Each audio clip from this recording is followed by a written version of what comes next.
সম্মানিত সুধীমণ্ডলী, সাংবাদিক বন্ধুগণ, এ পর্যায়ে আলোচনা নিয়ে আসার জন্য অনুরোধ জানাচ্ছি ঢাকা বিশ্ববিদ্যালয় ছাত্র সংসদের সম্মানিত ভিপি জনাব নুরুল হক নুরুকে। আউযুবিল্লাহি মিনাশ শাইতানির রাজিম। বিসমিল্লাহির রহমানির রহিম। উপস্থিত দেশের গণ্যমান্য আলেম ওলামা এবং ইসলামী রাজনৈতিক নেতৃবৃন্দ সহ যারা উপস্থিত আছেন প্রত্যেকে আমার সালাম, আসসালামু আলাইকুম। আজকের যে বিষয়টি আলোচনার টপিকস হিসেবে নির্ধারণ করা হয়েছে যে ভারতীয় আগ্রাসনের স্বরূপ এবং আমাদের স্বাধীনতার সংকট, এই হেডলাইনে অনেকে সাহস করে আলোচনা ও আয়োজন করবে না এই হেডলাইনটার কারণে। আপনি যদি দেশের বুদ্ধিজীবী যারা তথাকথিত বুদ্ধিজীবী হিসেবে খুব পরিচিত, মিডিয়া মহলে যাদের একটা চাহিদা আছে, ধরেন যারা বিভিন্ন সময় সুপরামর্শ দিয়ে থাকে, কাজের সময় তাদেরকে পাবে না, তাদের কাছে যদি যান এরকম একটা হেডলাইন নিয়ে, আগেই বলবে যে এই লাইন চেঞ্জ করো, এইটা কীরকম, আমাদের স্বাধীনতা কি সংকটে পড়েছে। তারা বুঝে, কিন্তু তাদের ব্যক্তির উপর একটা আঘাত আসতে পারে, এ কারণে তারা অনেক সময় এগুলো নিয়ে কথা বলতে চায় না, একটু চেপে যায়, অনেক বড় বড় কথা বলে, কিন্তু পরিস্থিতির কারণে অনেকে আবার চায় না যে কারো রোষানলে পড়বে, সে কারণে একটু চেপে যায়। আর বিশেষ করে বর্তমানে বাংলাদেশে আপনি আওয়ামী লীগ বা সরকারে যারাই থাকে, এর আগেও যারা ছিল, সরকারের বিরুদ্ধে কথা বলা যতটা সহজ, তার চেয়ে ভারতের বিরুদ্ধে কথা বলাটা তার চেয়ে কঠিন। এটা সবচেয়ে ভুক্তভোগী আমরা। আপনারা জানেন কিছুদিন আগে ডিসেম্বরে ভারতে যখন এনআরসি সিএ, যেটা ন্যাশনাল রেজিস্টার অফ নাগরিকদের নাগরিক পুঞ্জি যেটা করতে চাইলো, সেটা নিয়ে ওখানে যখন ওখানকার মানুষই তো হিন্দু, বৌদ্ধ, জৈন, খ্রিস্টান সবাই আন্দোলন করলো যে না এইটা কেন হবে, এই ভারতবর্ষে সবাই তাদের নাগরিক। তো সেখানে আমরা দেখলাম যে ভারতের স্বরাষ্ট্রমন্ত্রী ছিল, বিজেপির প্রধান অমিত শাহ, সংসদে দাঁড়িয়ে বললেন যে 1 কোটি অবৈধ মুসলিম অভিবাসী এরা বাংলাদেশে, এটা একটা দেশের সার্বভৌমত্বের প্রতি আঘাত। আমরা যদি ওই সময় প্রতিবাদ না করতাম বা আমরা দেশের মধ্যে প্রতিক্রিয়া না দেখাতাম, তাহলে তারা রোহিঙ্গাদের মতো আরও 1 কোটি বাংলাদেশে ওই মুসলিম, পশ্চিমবঙ্গের মুসলিমদের এখানে চাপিয়ে দেওয়ার একটা প্ল্যান করেছিল। কিন্তু আমাদের সরকার থেকে একটা আনুষ্ঠানিক প্রতিবাদ জানানো হয়নি। আমরা ঢাকা বিশ্ববিদ্যালয় থেকে আন্দোলন করেছিলাম এবং আমি ছাত্রলীগের বিরুদ্ধে অনেক আন্দোলন করেছি, ওইভাবে এরকম ঝামেলা হয়নি। এনআরসি সিএ নিয়ে আন্দোলন করলাম। দেখেন, ডাকসু ঢাকা বিশ্ববিদ্যালয় একটা প্রাতিষ্ঠানিক জায়গা, ছাত্রদের একটা আনুষ্ঠানিক প্ল্যাটফর্ম, এবং এদেশের রাজনীতিতে ডাকসুর একটা গুরুত্বপূর্ণ ভূমিকা ছিল। সেখানে ক্যামেরা ছিল, প্রকাশ্য দিবালোকে 24টা ছেলেকে আহত করেছিল, হামলা করেছিল, এবং সুন্দরভাবে যে ঘটনাগুলো, মারা হামলা টামলার পরে যেখানে সিসিটিভি ছিল, হার্ড ডিস্ক আবার সেফলি সরাই দিছে। এটা কি সরকারের বা ছাত্রলীগের কোনো ঘটনা ছিল? না, এই ঘটনার সাথে আমরা বলছি যে ভারতীয় গোয়েন্দা সংস্থা ইনফ্লুয়েন্স ছিল যে এটা নিয়ে বাংলাদেশে প্রতিবাদ করা যাবে না। এবং এই ধরনের ঘটনাগুলো, যেটা আমার পূর্বের একজন বক্তা বলেছেন, সম্ভবত মুসলিম লীগের সাবেক নেতা, উনি বলেছেন যে বাংলাদেশের মিডিয়াতেও, কিংবা আমি শুধু মিডিয়া বলবো না, বিভিন্ন সেক্টরে তারা ভারতের লোক কিনা সেটা আমি জানি না, তবে ভারতের স্বার্থ আদায় অসংখ্য মানুষ কাজ করে। আপনি মানে চিন্তা করবেন না, তারা খায় দায় বাংলাদেশে, কিন্তু সবসময় চিন্তা করে ভারতের চিন্তাভাবনা, এটা বাস্তবে রয়েছে। কিন্তু আমরা আজকে দেখেন এই করোনাকালীন সময়, যেখানে সারা বিশ্বের মানুষ একটা বাঁচা মরা নিয়ে শঙ্কায় পড়ে গিয়েছিল, সবাই আল্লাহর কাছে মাপ চাইতে শুরু করছিল। সরকারের মন্ত্রী টন্ত্রী, সচিব টচিব ব্রিফিংয়ে দেখেন নাই, সবাই বলছে যে সবাই যার যার সৃষ্টিকর্তার কাছেও প্রার্থনা করেন। অন্যান্য সময় এত কথা বলে না। এমপি মন্ত্রীদের সংসদে দাঁড়ানোর আগে বিসমিল্লাহ, আল্লাহু আকবার, আলহামদুলিল্লাহ অনেকবার ইনশাল্লাহ বলা শুরু করছে। আমি মনে করছি যে এটা একটা মহামারী চলে আসছে, এটা আমাদেরই তো, যে মুসলিম সে তো ধরেন ধর্মকর্ম নিয়মিত পালন না করলে কিছু বেসিক বিষয় তো জানে, যে যত বালা মুসিবত মানুষের তো হাতের কামাই, তা তো বুঝতে পারছে। কিন্তু এই সময়ে দেখেন বাংলাদেশে, আমরা বাংলাদেশের গণমাধ্যমে দেখি যে সীমান্ত দিয়ে পাগল পাঠাচ্ছে। এখানে পাগল কেমনে আসলো এখানে তো তাদেরকে পাঠানো হয়েছে সুন্দরভাবে, যে কোনো একটা প্রক্রিয়ার মধ্যে দিয়ে। পাগল না তারা গোয়েন্দা, সেটা তো আপনি জানি না। তারপরে আবার দেখুন চলতি বছরে আপনি যদি দেখেন জানুয়ারি থেকে জুন পর্যন্ত 25 জনকে সীমান্তে হত্যা করা হয়েছে। জানুয়ারি মার্চ থেকেই তো করোনার প্রকোপটা শুরু হলো, যেখানে মানুষ এক প্রকারের সীমান্ত যোগাযোগ বন্ধ করল নানা কারণে, সেখানে গুলি করে মানুষ মেরে ফেললো। অথচ ভারতের সাথে আর যে 5টা দেশের সম্পর্ক, এক জায়গায় একটা গুলির সাউন্ড হয় না। 2017 সালে নেপালের সীমান্তে একজন নেপালিকে, তরুণকে গুলি করা হয়েছিল। সেখানে ভারতে আমাদের দেশের মন্ত্রী মর্যাদার ভারতের নিরাপত্তা উপদেষ্টা অজিত দোভাল, তিনি নেপালিদের কাছে হাত জোর করে ক্ষমা চেয়েছিলেন। আর আমাদের প্রতিনিয়ত মারছে। সরকারকে একটা বিবৃতি জানিয়েছে, ভারত ডোন্ট কেয়ার। বাংলাদেশকে যেটা আপনি যদি দেখেন, ভারত বাংলাদেশকে মনে করে যে তাদের ইতিহাসের একটা পাদটিকা, যে আমাদের লং হিস্ট্রি লিখতে গেলে বাংলাদেশের নামটা আসবে, আমরা ওদেরকে সহযোগিতা করছি বা করতেছি, ওরা আমাদের নিয়ন্ত্রণে আছে। আমাদের বলতে গেলে যেমন রাজনৈতিক দলের যেমন অঙ্গ সহযোগী সংগঠন থাকে, এরা সেরকম একটা। আর মাঝে মাঝে তারা বাংলাদেশে যখন আপনারা এই ধরনের টপিকস নিয়ে আলোচনা করি, মাঝে মাঝে রাজপথে দাঁড়াই, তখন তারা একটা অস্বস্তিতে ভোগে। বাট এছাড়া কিন্তু বাংলাদেশকে তারা ওইভাবে গুরুত্ব দেয় না, কারণ জানে যে এখানকার ক্ষমতার নাটাই, প্রশাসনিক নাটাই, রাজনৈতিক নাটাই সব তাদের হাতে, আপনি চাইলে কিচ্ছু করতে পারবেন না। 1/11-এর সময় পরিস্থিতি দেখেছেন না? 1/11-এর যে সেনাপ্রধান জেনারেল মঈন আহমেদ একটা বই লিখেছে, ওই বইতে লিখেছে যে তারা যখন ক্ষমতা নেবে এখানকার, তিনি ভারতের প্রধানমন্ত্রী মনমোহন সিংকে বলেছিলেন যে এই পরিস্থিতিতে দেশে এরকম হবে, এখন আমরা আপনার সহযোগিতা চাই। তার সহযোগিতা চেয়েছিল, বিকজ তারা বুঝতে পেরেছিল যে তারা আর্মি যদি ক্ষমতায় নেয়, মিলিটারি পাওয়ারে আসে, বা যেহেতু রাজনৈতিক নাটাইটা তাদের হাতে, সুতরাং তাদেরকে লাগবে। তখন তার পজিটিভ একটা রিভিউ ছিল। ইভেন আপনার যে তত্ত্বাবধায়ক সরকার নিয়েও যে ওই সময়ে যে ধরেন তত্ত্বাবধায়ক সরকার ব্যবস্থা নিয়েও কারা গঠিত হবে, কি প্রক্রিয়া ফর্ম হবে, আমাদের সেখান তো ধরেন 2008 সালের নির্বাচন তো আপনারা জানেন, অস্কার ফার্নান্দেস তারানকো, জাতিসংঘের মহাসচিব, সহকারী মহাসচিব, নানান ব্যক্তিরা এসেছিল।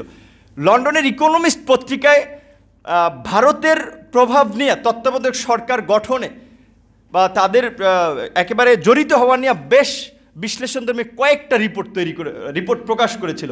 তার মানে যে ওই তত্ত্বাবধায়ক সরকার গঠন প্রক্রিয়ায় ভারতের সেখানে একেবারেই ডাইরেক্ট ইন্টারফেয়ার ছিল। আবার সেই তত্ত্বাবধায়ক সরকার ব্যবস্থা বাংলাদেশ, যে আওয়ামী লীগ একসময় রাজপথে লড়াই করেছে বা সব দলগুলো, আবার আওয়ামী লীগ এসে কলমের খোঁজায় সেই তত্ত্বাবধায়ক সরকার ব্যবস্থা দূর করে দিল।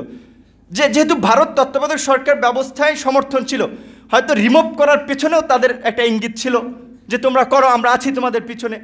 কারণ বাংলাদেশের কূটনৈতিক সম্পর্ক যদি দেখেন, সেখানে ভারতের সাথে 90-এর দশক সময়টা মোটামুটি একটু লিবারেল, একটু সক্রিয় কূটনৈতিক সম্পর্ক ছিল। বাট এর আগে যদি বঙ্গবন্ধু হত্যার পরে বা বঙ্গবন্ধুর স্বাধীনতার পরে, যেখানে একজন বক্তা বলেছিলেন না, বঙ্গবন্ধু প্রথম এয়ারপোর্টে নেমেই হাত মিলানোর আগে বলেছিলেন তোমার সৈন্যদেরকে আমার দেশ থেকে কবে নেবা।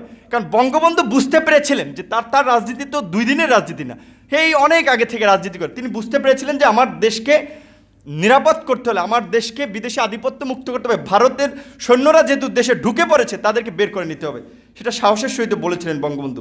এবং ভারত আমাদের মুক্তিযুদ্ধে সহযোগিতা করেছিল, আমরা গ্রেটফুল, আমরা তাদের মঙ্গল কামনা করি সব সময়। কিন্তু তার মানে তো এই না যে তারা আমাদেরকে সীমান্তে মারবে, বর্ষার সময় ফারাক্কা ব্যারেজের গেট খুলে প্রতি বছর ডুবিয়ে মারবে, আর আমরা বলতে থাকবো ভারতের সাথে আমাদের রক্তের সম্পর্ক, ভারতের সাথে আমাদের রাখির বন্ধনের সম্পর্ক। এই কথা যারা বলে থাকেন, হয় তারা আহাম্মক, না হলে তারা ভারতের দালাল একেবারে, যারা এই কথা বলে থাকেন। আমরা তো বলছি যে আমরা ভারতের প্রতি কৃতজ্ঞ, তাদের মানুষের সাথে আমাদের মানুষের তো খুব বেশি বৈপরীত্য নাই, কিন্তু বৈপরীত্যটা হচ্ছে রাষ্ট্রীয় পর্যায় থেকে। কারণ তারা এখানকার রাজনীতিটাকে এমনভাবে প্রভাবিত করে যে ক্ষমতায় যাওয়ার ক্ষেত্রে দেখেন, এই যে সীমান্ত হত্যাকাণ্ড ঘটছে না, এটা কি স্বাভাবিক কোনো ঘটনা? একটা দেশের কয়টা রাজনৈতিক দল সেটা নিয়ে প্রতিবাদ করছে, বিভিন্ন বিষয়ে তো প্রতিবাদ করে।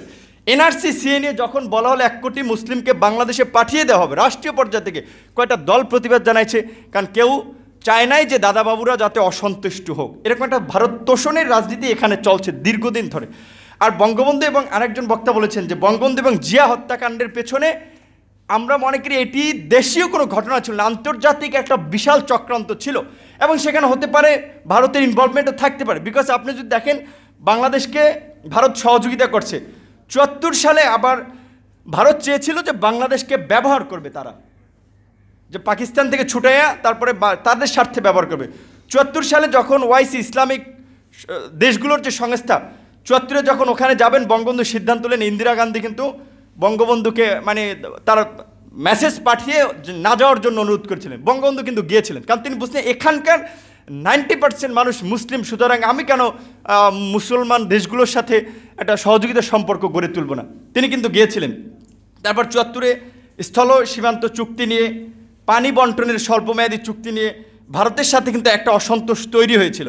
74 সালে ওই সময়ের যে ভারতীয় গোয়েন্দা সংস্থা, যে রয়ের প্রধান, বাংলাদেশে এসে বঙ্গবন্ধুকে সতর্ক করেছিল যে আপনার উপরে প্রাণনাশের হামলা হতে পারে। বঙ্গবন্ধু খুব সাধারণ মানুষ ছিলেন, একেবারে সবাইকে ভালোবাসতেন। তিনি ভাবতে পারেননি যে তার যারা রাজনীতি করে সবই তো তার শিষ্য সার্গিত, তিনি ভাবতে পারেননি যে তারা তার বুকে গুলি চালাবে।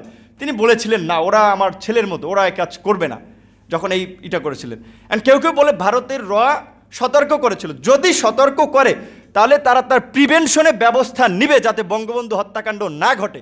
অনেকের ধারণা, রাজনৈতিক বিশ্লেষকদের, হয় তিনি বঙ্গবন্ধুকে একটা সতর্কতা করেছিলেন অথবা বঙ্গবন্ধুকে এক প্রকারের হুমকি দিয়েছিলেন যাতে বঙ্গবন্ধু ভারতের উপরে আবার ডিপেন্ডেবল হয়, যে আমাকে বাঁচাও, সেভ করার জন্য ভারতের সাহায্য চায়। সেটা তো বঙ্গবন্ধু তাদেরকে বলেন নাই যে না তোমরা আমাকে রক্ষা করো দলে, সেটা বঙ্গবন্ধু বলেন নাই, কারণ তার আস্থা ছিল যে তার দেশের জনগণ তার বুকে গুলি চালাবে না। তো সে কারণে অনেকের ধারণা যে সেই ঘটনায় ভারতেরও সংশ্লিষ্টতা থাকতে পারে। শুধু আমরা সেটা একটা আন্তর্জাতিক তদন্ত কমিটি করার মাধ্যমে জিয়াউর রহমান এবং বঙ্গবন্ধু হত্যাকাণ্ডের আমরা বিচার দাবি করি। বাংলাদেশের স্বাধীনতার সার্বভৌমত্বের স্বার্থে এটা প্রয়োজন, কারণ আজকে রাজনৈতিকভাবে একদল আরেকদলকে দোষারোপ করলে এর সমাধান হবে না। এবং জিয়াউর রহমান এবং বঙ্গবন্ধু দুজনই একেবারে দেশপ্রেমিক মানুষ ছিলেন। যেমন যখন ওই সময় ধরেন ৭৫-এর পরে যখন আওয়ামী লীগ ভারতের সাথে সম্পর্কটা একটু টানপোড়েন, তখন কিন্তু জিয়াউর রহমানের উদ্যোগে যে সার্ক গঠিত হয়েছিল, দক্ষিণ এশিয়ার আঞ্চলিক সহযোগী সংস্থা, সেখানে বাংলাদেশ একটা ভূমিকা পালন করেছিল। হয়তো ভারত তো সবসময় চেয়েছিল তাদের প্রতিদ্বন্দ্বী চিরশত্রু পাকিস্তান, চীন, তাদের সাথে একটা খারাপ সম্পর্ক রাখার জন্য। আমাদের তো সবার সাথেই সুসম্পর্ক দরকার, যেটা বঙ্গবন্ধু ওই সময় পররাষ্ট্র নীতি যে সময় ঠিক করেছিলেন যে কারোর সাথে বৈরিতা না, সকলের সাথে বন্ধুত্ব। কিন্তু সেটার বাস্তব চিত্র যেটা বলেছে আমরা বর্তমানে বঙ্গবন্ধু কন্যা মাননীয় প্রধানমন্ত্রীর কাছ থেকে দেখি না, বরঞ্চ তিনি যখন বাংলাদেশে প্রেস কনফারেন্সে করে বলে যে ভারতকে যা দিয়েছি তা সারা জীবন মনে রাখবে, সেটা জাতি হিসেবে আমাদেরকে খুব হতাশ করে। এবং আমাদের দেশের প্রধানমন্ত্রী যখন এই কথা বলে তখন আমাদেরকে ক্ষুব্ধ করে। আপনারা দেখেছেন যে কিছুদিন আগে যে পেজ নিয়ে যে একটা কাণ্ড হলো, আমরা তাদের পুজোর ইলিশ পাঠালাম এক জাহাজ, তার পরের দিনই তারা পেঁয়াজ দেওয়া বন্ধ করে দিল। আমাদের সরকারের একটা মানে সামর্থ্য হয় না যে কেন তোমরা বন্ধ করছো, কারণ তোমাদের সাথে তোমাদের চুক্তি যেটা কন্টিনিউয়াসলি আসতে থাকবে, হঠাৎ করে তুমি বন্ধ করতে পারো, তুমি মেসেজ দিতে হবে আমাকে যে আমার আগামী মাস থেকে সংকট, সেটা তো তুমি দাওনি। অথচ এগুলো নিয়ে কিন্তু তারা যতই আমরা আপনারা প্রেস ক্লাবে বলি, ওইদিকে বলি, সরকার কোনো আমলে নিচ্ছে না। এখন হচ্ছে সরকারকে যদি আমলে নেওয়াতে চান এবং বাংলাদেশের যেটা বলছেন যে আজকে যে আমাদের আপনার আগ্রাসন যদি রুখতে চান এবং আমাদের যে স্বাধীনতার সংকটটা হচ্ছে স্বাধীনতার পর থেকে এখনও ভারত প্রত্যেকটা ক্ষেত্রে ইন্টারফেয়ার করে যাচ্ছে, তাদের বলয় তৈরি করে রেখে যাচ্ছে। বাংলাদেশকে যেটা বলছে যে সিকিমের মতো নিবে না, কিন্তু বাংলাদেশকে শোষণ করবে রাজনৈতিকভাবে, অর্থনৈতিকভাবে, এবং তাদের হাতের পুতুল বানিয়ে রাখতে চাবে। সুতরাং সেখান থেকে যদি মুক্ত করতে চান তাহলে আমাদের ইসলামিক, অন ইসলামিক মানে কোনো মানুষ, শুধু বাংলাদেশের যারা দেশপ্রেমিক জনগণ, তাদের একটা ঐক্য ছাড়া এই অবস্থার থেকে উত্তরণের সম্ভব না। সেজন্য আজকে ইসলামী আন্দোলনের পক্ষ থেকে এই ধরনের উদ্যোগ নেওয়া হয়েছে। এখানে অনেক ইসলামিক দলের নেতৃবৃন্দ আছেন, আমি তাদের প্রতি ধন্যবাদ জানাই। যে আপনারা অনেকে বলে যে হুজুররা খালি মসজিদ কেন্দ্রিক রাজনীতি করে, তাবলিগ কেন্দ্রিক, আপনারা আজকে আন্তর্জাতিক প্রেক্ষাপটে বর্তমানে বাংলাদেশ খুবই একটা যেমন ট্রাম্প কার্ড, মানে ট্রাম্প কার্ড বলতে আপনি যদি খেলতে পারেন আপনি জয়লাভ করবেন, আর যদি আমরা কারো খেলার পাত্র হই তাহলে আমাদের নিয়ে খেলবে, মানে ফুটবলের মতো, যেটা যদি আমরা প্লেয়ার হই আমরা লাথি দিতে পারবো, আর যদি ফুটবল হই তাহলে আমাদের লাথি খাওয়া লাগবে।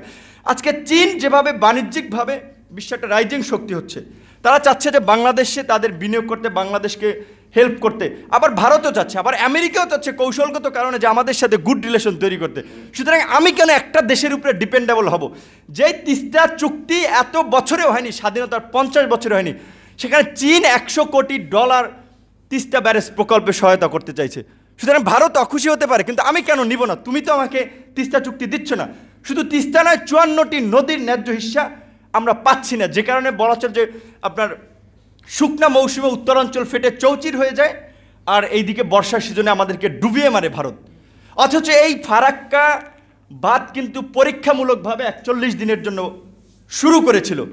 এবং আপনারা একটা কথা, যে মাওলানা ভাসানীকে এই দেশের মানে অন্যতম একজন নেতা বলে, আগ্রাসন বিরোধী নেতা বলা হয়, কারণ তিনি ওই সময় একটা কথা বলেছিলেন যে আমরা দিল্লির গোলামি করার জন্য পিন্ডি থেকে মুক্তি হয়নি, অর্থাৎ যে পাকিস্তানের রাজধানী ছিল, যে সেই পাকিস্তানকে ইন্ডিকেট করে বলছে যে কারণ দিল্লির দিকে তখন এভাবে আমরা দিল্লির আগ্রাসনে পরিণত হচ্ছি। কাজে আজকে সেই মাওলানা ভাসানীর সেই কথার যথার্থতা রয়েছে। আজকে এখানে আমরা রাজনৈতিক, সামাজিক, অর্থনৈতিক সব ক্ষেত্রেই ভারতীয় আগ্রাসনের শিকার। আজকে সাংস্কৃতিক ক্ষেত্রে বাংলাদেশের চ্যানেল বলেন বিটিভি সরকারের চ্যানেলটা ওখানে দেখাতে পারেনি, অথচ ভারতের সবগুলো চ্যানেল এখানে, এবং ভারতীয় চ্যানেলে এখানকার পণ্যের অ্যাড হয়। আর তাদের সংস্কৃতি অনেকে বলার চেষ্টা করে থাকেন যে ভারতীয় সংস্কৃতি আমাদের সংস্কৃতিটা মেলবন্ধন রয়েছে, তাদের সংস্কৃতির ক্ষেত্রে অনেক ক্ষেত্রে আমাদের ডিফারেন্স আছে, এটা মনে রাখতে হবে। কারণ আমাদের এখানকার সামাজিক মূল্যবোধ অনেকটা ভিন্ন রকম। আমরা এখানে হতে পারে একটা বিশ্ববিদ্যালয়ে পড়ুয়া একজন ছেলে টি শার্ট পরে, জিন্স পরে, কিন্তু সেও নামাজ কালাম পরে এবং ধর্ম যেই জিনিসটাকে একেবারে ব্যান করে সেটার প্রতি তার খুব একটা আগ্রহ থাকে না। কিন্তু এখন এই যে দেখেন সোশ্যাল মিডিয়ার পেজ মেজ ভারতীয় বিভিন্ন সিরিয়াল টিরিয়াল, তারপরে আরও কি যেন বলে আপনার অনেকগুলো, এগুলো বাংলাদেশের যুব সমাজকে কিংবা বাংলাদেশের সাংস্কৃতিক ক্ষেত্রে একটা বড় ধরনের আগ্রাসন। তো আজকে এই আলোচনার জন্য আপনাদেরকে ধন্যবাদ জানাই। এবং আরেকটা কথা বলি শেষ করব, যেটা আমি বলছিলাম যে বাংলাদেশ এখন আন্তর্জাতিক ক্ষেত্রে খুবই গুরুত্বপূর্ণ। যেমন চায়না যেমন ওয়ান বেল্ট ওয়ান রোড প্রকল্পে বাংলাদেশকে নিতে চাচ্ছে, আমেরিকা সহ আবার তার মিত্ররা আবার আপনার এশিয়া প্যাসিফিক করিডোর করতে চাচ্ছে, সেখানেও তারা বাংলাদেশকে চাচ্ছে। ভারত সহযোগিতা করতে চাচ্ছে, আমাদেরকে আমেরিকা চাচ্ছে, চায়না চাচ্ছে। আমাদের স্বার্থের জন্য যাদের সাথে সম্পর্ক করার দরকার সেই সম্পর্কটা করতে হবে। আর আজকে যেহেতু ইসলামিক দল সময়ের এখানে প্রোগ্রাম, সেজন্য একটা কথা বলে শেষ করব। আমাদের দেশে রাষ্ট্রধর্ম ইসলাম, আপনারা খুব সন্তুষ্ট আছেন, রাষ্ট্রধর্ম ইসলাম, সেটা নিয়ে আমি বলছি না, আমি বলছি কিন্তু এখানকার যারা ইসলাম বা ধর্মের ক্ষেত্রে কতটুকু মূল্যায়ন পায় মানুষ। আপনি দাড়ি টুপি নিয়ে যদি চাকরি বাকরির একটা ভাইবা বোর্ডে যান, হয়তো খুব কম মানুষ আপনাকে প্রেফার করবে যে এই লোকটাকে আমরা নেই। ম্যাক্সিমাম লোকের একটা বিরূপ ধারণা যে হুজুরদের। তাহলে এই পরিবেশটা কেন তৈরি হলো?